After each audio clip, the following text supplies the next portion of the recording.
coming down this glove box and get fucked with. Got 66.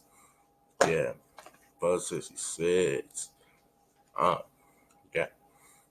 Oh, I didn't see y'all there. All right. All right.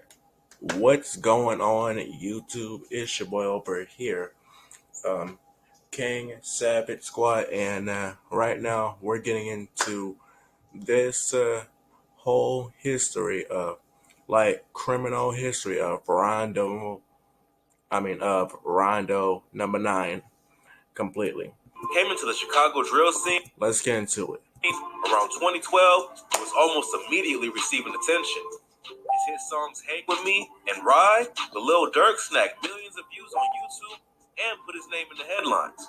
His biggest song is probably 2013's "Play for Keeps," a track that has snagged over 43 million views on YouTube. While his songs are still getting hits online, there's been no sign of RondoNumbaNine putting out anything new after receiving a lengthy prison sentence in 2016.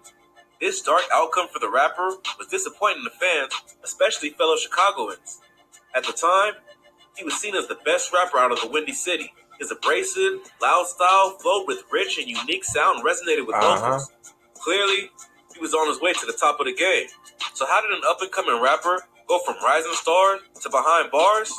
Today, we'll give you an up-close look at the criminal history of RondoNumbaNine. Wait, he got arrested from 2014 to 2020? In 1997. He's still in jail in 2020? There's not a whole lot that we know about his childhood or how he grew up.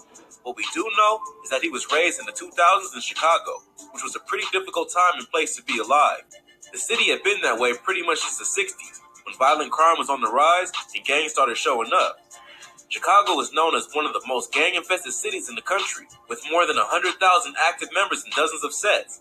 In recent years, gangs have been responsible for more than half of all homicides in the city.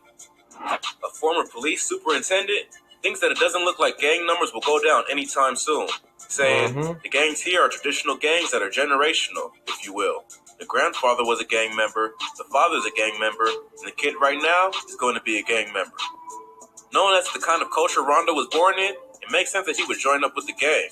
We don't know if his family were gang members, but it was pretty likely. However he started his affiliation, we know that he's a member of 600, a Black Disciples gang set. Black Disciples are a Chicago-based street set that was started in the 1970s. Their main rival is the Gangster Disciples, and there's often a kill-on-sight understanding between the two groups. The Black Disciples have over 300 sets around Chicago and beyond. The 600 that RondoNumbaNine belongs to runs the 0600 block. As part of the Black Disciples, 600 is frequently at war with any of the Gangster Disciple sets in the city. This set has put out several up-and-coming rappers that have been getting attention, like L.A. Capone, C-Day, and 600 Rampant.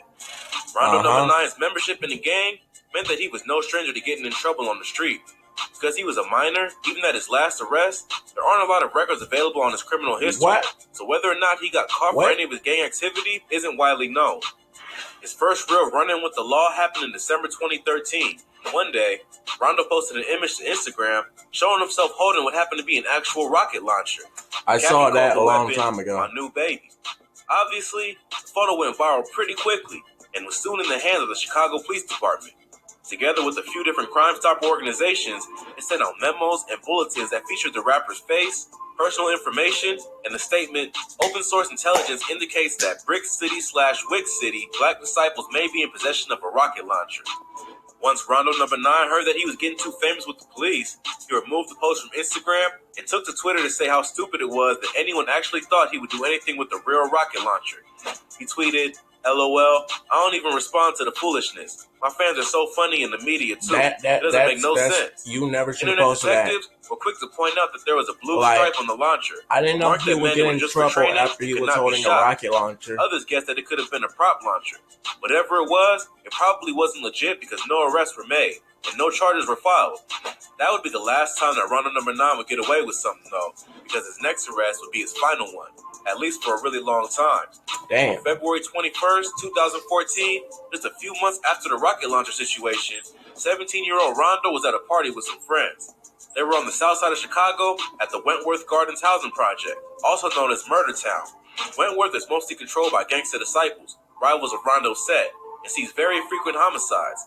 The place went through renovations in 2007, There was no security, so it was still murder town the night this thing with Rondo went down. What? At the party with RondoNumbaNine were his friends C-Day, Tay600, Lil Boo, Caprice Johns, R.I.P. Lil Boo. and Rest Jasmine in Brown. peace, Lil Boo. Toward the end of the night, Rondo left the party with C-Day and Takia in the van. Caprice decided to hang back and stay at the party with Tay, Boo, and Jasmine. It was a party, but there were lots of other people there too. And at one point, Caprice got into an argument with a different group of girls. It was a stupid argument about the song that was playing at the time, but it turned into shots fired.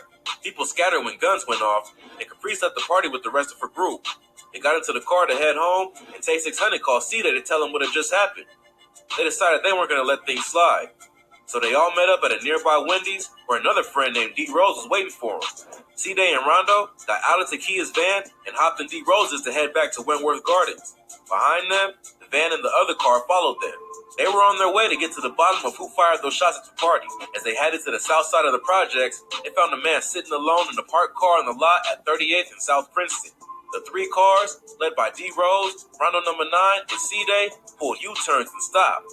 Rondo and C-Day got out of D. Rose's car and walked over to the man in the lot. When they approached the passenger side, they asked the man, 28-year-old taxi driver Javon Boyd, if he was from the neighborhood. Now, remember, the neighborhood was controlled by gangster disciples, major rivals of the black disciples that Rondo was repping. They just left the party in the area where shots were fired against them, so it seemed obvious that anyone from the neighborhood would be a member of the GD, and therefore a rival and a perfect target for revenge. Boyd answered that he was from the neighborhood, and the two rappers pulled open the passenger door and fired inside. Boyd took 7 bullets, and he died a short time after arriving at the hospital. You can probably guess that this taxi driver had nothing to do with the shooting at the party and wasn't even affiliated with any gang. He just happened to be waiting for a fare at the wrong place. After they fired shots, Rondo and C-Day took off back to the car, and all 3 cars took off. The next day, investigations into the shooting began, and police gathered a lot of evidence. For one, C-Day's cell phone was found on the street just outside the passenger door of Boyd's car, which is a pretty good indicator that he was involved. Then, as investigators inspected the car, they found fingerprints from both of the rappers on the passenger side door, so they were definitely part of the incident. And then, a few days later, witnesses told authorities that C-Day had been telling people that he had done the shooting with someone else that hadn't named the other shooter. To top everything off, there was a surveillance camera nearby that caught the whole thing on film. The clip clearly shows RondoNumbaNine and C-Day approaching the vehicle and shooting into it before taking off. Once the police had enough evidence, they went to get their suspects. CPD arrested Rondo at his house in Inglewood and locked him up on a $2 million bail. A couple days later, they arrested C-Day while he was hanging out at Chief Keef's mansion in Northfield and put him in jail too. They were both charged with first-degree murder.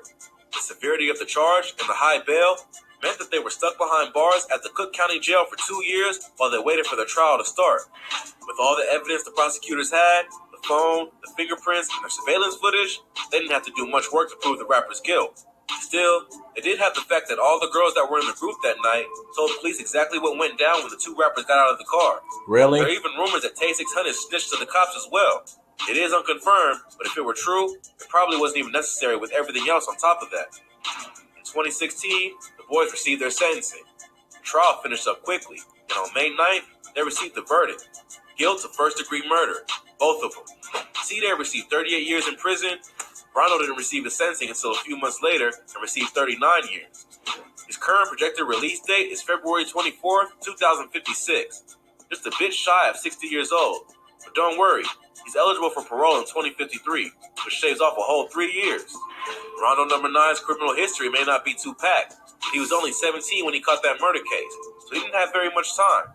It'll be interesting to see if there are any adjustments to his case or sentencing in the future. Well, that's all for today. If you enjoyed this video, go ahead and give us a thumbs up and let us know in the comments what you'd like to see in the future. Don't forget to subscribe to our channel and hit that notification button so you never miss any great content like this. Catch you in the next video.